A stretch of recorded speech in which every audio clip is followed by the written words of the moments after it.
My name is Kathy, a 40-year-old professional employed in an office setting, primarily handling clerical tasks. I share my life with my husband, Bob, who is 3 years my senior and also works alongside me at the same company. Despite our decade-long marriage, the pitter-patter of little feet has yet to grace our home, as we haven't been blessed with children. From the onset of our union at the age of 30, there was an unmistakable urgency within me to embark on the journey of parenthood. Both Bob and I harbored a deep desire to expand our family.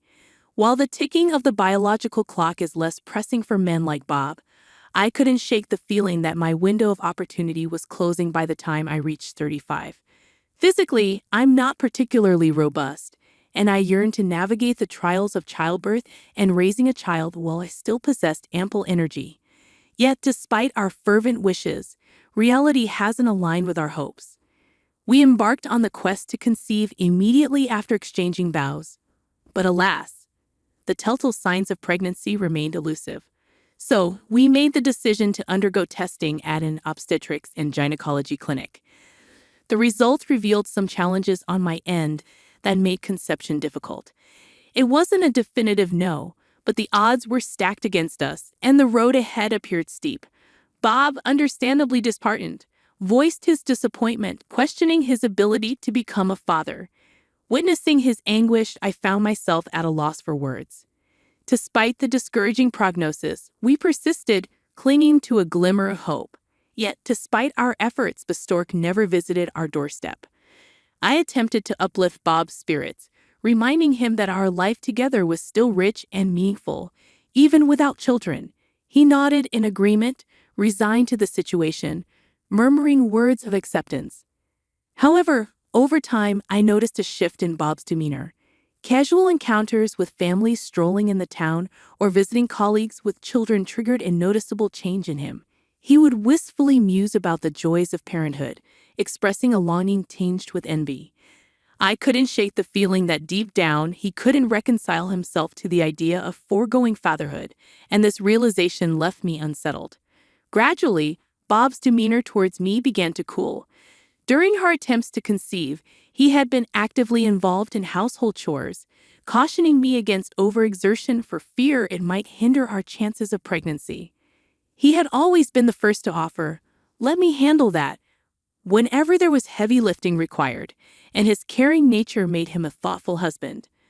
On weekends, he willingly assumed the household responsibilities, insisting, "I'll manage these since you handle them during the week." However, once the reality of our infertility set in, his attitude underwent a drastic change. "I'm exhausted, and isn't household work traditionally a wife's duty?" With this declaration, he resigned himself to idleness on weekends, spending his time either dozing off or glued to his smartphone.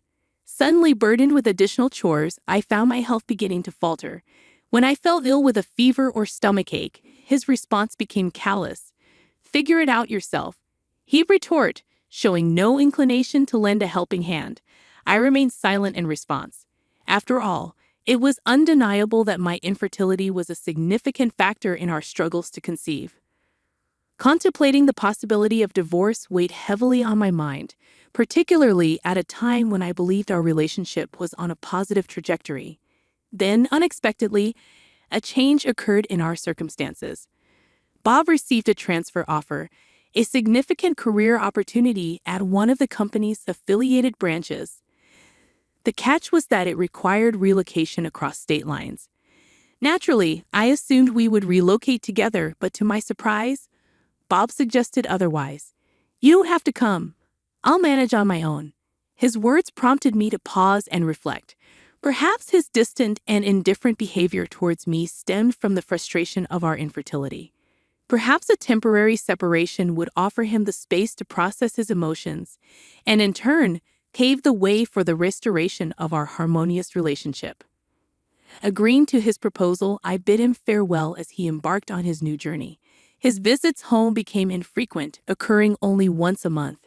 Even during these brief reunions, he would swiftly declare his need to return, citing pressing obligations.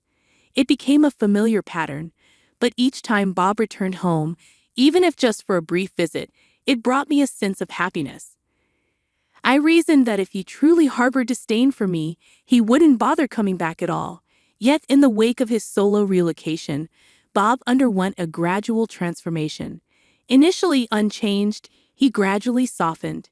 He started surprising me with souvenirs, expressing, "I got something for you. Enjoy." He even made time to accompany me on shopping trips, despite his busy schedule. His concern for my well-being was evident as he regularly checked in, asking, "Is there anything on your mind?"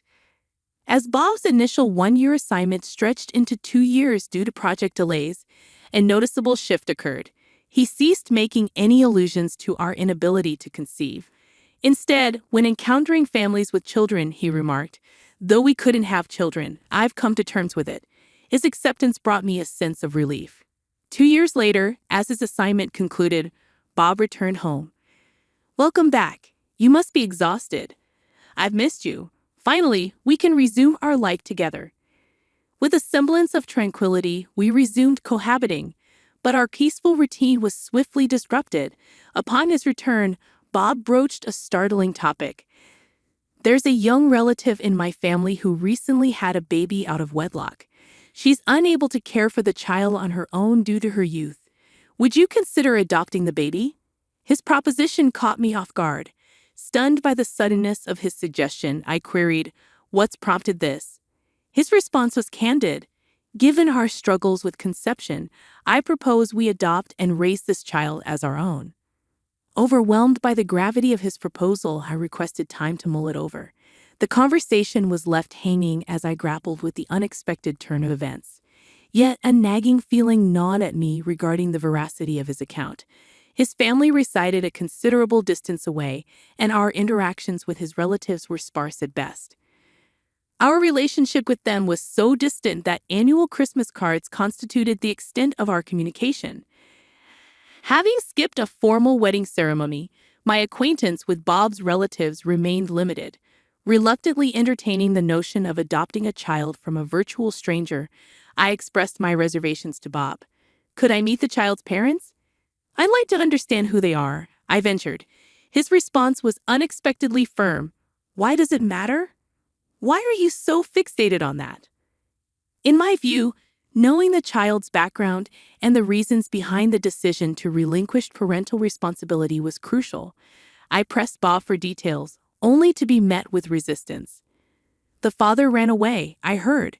Stop prying into their affairs," he snapped, visibly agitated by my inquiries. Feeling a sense of incredulity and frustration, I couldn't help but voice my concerns. Taking in a child from complete strangers isn't a decision to be made lightly, I countered sharply. His reaction was swift and startling. "Enough! If you're not on board with this, then it's over between us. Leave right now." His words rang out, revealing a stark truth. It seemed his desire for a child eclipsed all other considerations. I began to feel as though my presence was inconsequential to him, a belief that slowly solidified within me. Sensing that I had reached my breaking point, I made a decision. "Fine. I'll gather my things and leave," I declared, swiftly packing my belongings and departing our home that very day. With no immediate destination in mind, I sought refuge in a motel close to the train station.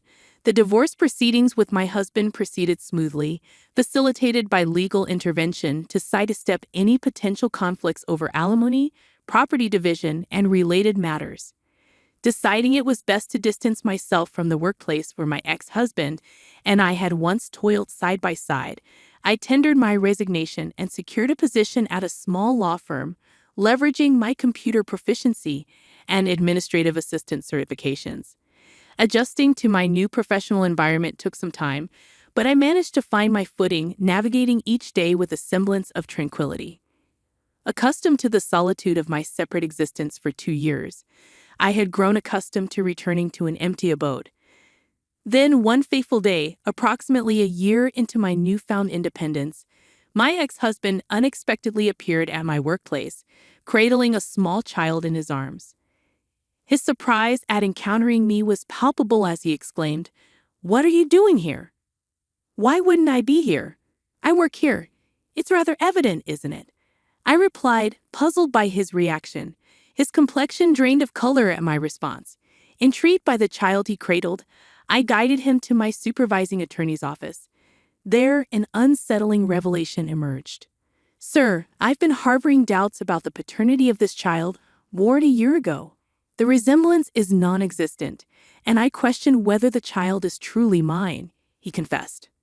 The supervising attorney, adopting a pragmatic stance, inquired, "If the child isn't yours, what course of action do you intend to pursue?" "Divorce, naturally," he affirmed. "Legally, disputing paternity must occur within a year of the child's birth. Even if a DNA test confirms your suspicions, you may still be liable for child support," the attorney clarified. "What? Surely you jest," he retorted incredulously. "I assure you I'm not. There are legal precedents set by the Supreme Court," the attorney maintained. As I recorded their exchange as a clerk, the pieces of the puzzle began to fall into place. It became apparent that he had engaged in infidelity during our marriage, resulting in the birth of a child. Considering the timeline of events, the child was conceived around a year after he had embarked on a business trip. As the pieces of the puzzle began to fall into place, I couldn't shake the realization that his recent kindness might have stemmed from a sense of guilt. It appeared that his current wife was a former colleague of mine, and each time he interacted with her, his gaze would inadvertently shift towards me, his expression betraying a hint of pallor. Given the circumstances, it was only natural. After all, his ex-wife, the woman he had attempted to leave with the child born of his affair just a year prior, was right there before him. In the end, he reluctantly conceded, "Very well, I'll undergo a DNA test and then reassess the situation." With those words, he departed, his demeanor subdued. Later that day, I confided in my lawyer, Mr. Williams, regarding my divorce from the previous year, which coincided with my ex-husband's unexpected return. Surprised by the revelation, Mr. Williams offered invaluable insight. "You're aware that you can seek alimony for infidelity within 2 years of its discovery. What are your intentions?" he inquired. Without hesitation, I affirmed, "Certainly, I intend to pursue it, from both him and his mistress." "Then let's initiate the necessary procedures without delay. Thank you for your trust," Mr. Williams concluded, setting the wheels in motion for what lay ahead. Ultimately, through the legal expertise of my lawyer, Mr. Williams, I successfully pursued alimony from both my ex-husband and his current wife, who had been his mistress during our marriage. To prevent any attempts at evasion, I ensured the alimony claim was delivered not only to their residences, but also to their workplaces and his in-laws' residence. Shortly thereafter, I received a call from my ex-husband. "What's the meaning of this claim?" he demanded. "It's an alimony claim for your infidelity. We're already divorced, but that doesn't exempt you from your obligations." I replied firmly. "That's absurd. There's no way I'm paying alimony," he retorted. "Actually, you can claim alimony for infidelity within 2 years of its discovery. Considering our divorce was just a year ago, your infidelity falls well within that time frame," I explained calmly. Suddenly, a woman's unfamiliar voice interjected, instructing him to alter his tone, and she took over the call. "What's the meaning of this claim?" she demanded sharply. Caught off guard by her abrupt intervention, I inquired, "May I ask who I'm speaking with?" "I'm his wife," she declared. In the face of her unexpected demand, I remained steadfast. "You're both legally liable for this claim. It's not negotiable." "It's only fair to seek alimony when I've been wronged," I asserted. "Listen, he told me he was single. I had no idea he was married when we started seeing each other," she defended. "I'm not interested in your excuses. Regardless of whether he lied about his marital status, the fact remains that you had an affair with my husband. I'm entitled to compensation, and our child will require financial support as they grow," I responded firmly. "But we can't afford to pay such a hefty sum of $40,000, she protested. "That's not my concern. You both have jobs, and he holds a respectable position. I don't believe finances should be an issue," I retorted. "You should know that because of that claim, he was demoted and received a pay cut." I was also downgraded from a full-time employee to a part-time one, resulting in a decrease in my income, she countered. We simply can't afford such a hefty amount, she exclaimed in a state of panic. In that case, perhaps you should ask your parents to cover it. I will relent, I insisted firmly. I refuse to pay a single cent, she shouted, and her husband returned to the phone. My wife pleaded, we're going to face severe financial difficulties. Could you please reconsider dropping the claim? No, I won't drop it under any circumstances. On another note, I have something to share, I interjected. What is it? He inquired. Do you recall the fertility test we underwent a few years back? I prompted. Yes, I do, although it turned out that I had an issue. Wait, are you saying I had a problem too? He exclaimed in disbelief. Yes, that's correct. Both of us were diagnosed with issues, but I chose not to disclose it at the time because I didn't want to upset you. I still have the test results. Would you like me to send them to you? I offered. It's a lie. It's all lies, he muttered, likely overwhelmed by the revelation. The shock seemed to have left him unable to process anything else.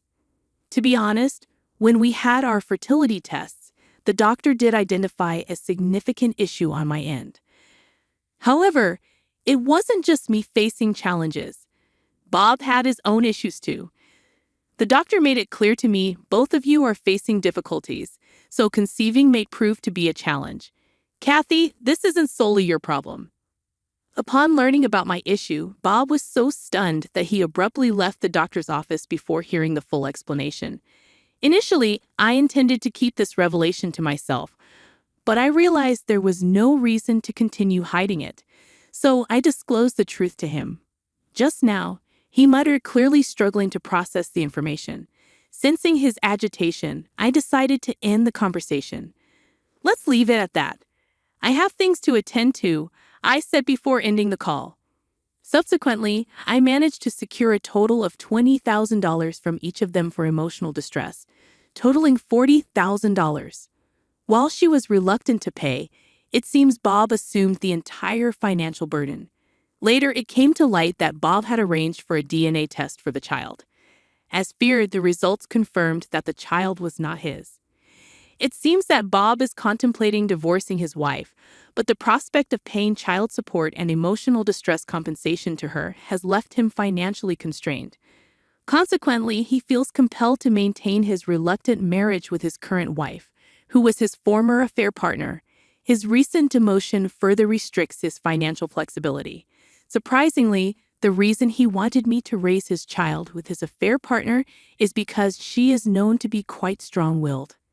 He confided in me during his visit to pay the emotional distress compensation, admitting that if he gained custody of the child, he intended to fabricate a reason to end his relationship with her. Lately, tensions have escalated between him and his wife, resulting in a strained atmosphere at home. Moreover, their reputation at work has suffered due to their past infidelity, making his professional life challenging. Meanwhile, I have settled comfortably into my single life, finding contentment in my routine. I have exciting plans to travel with my friends during the upcoming holiday break. Despite being alone, my days are fulfilling with work and the companionship of my friends.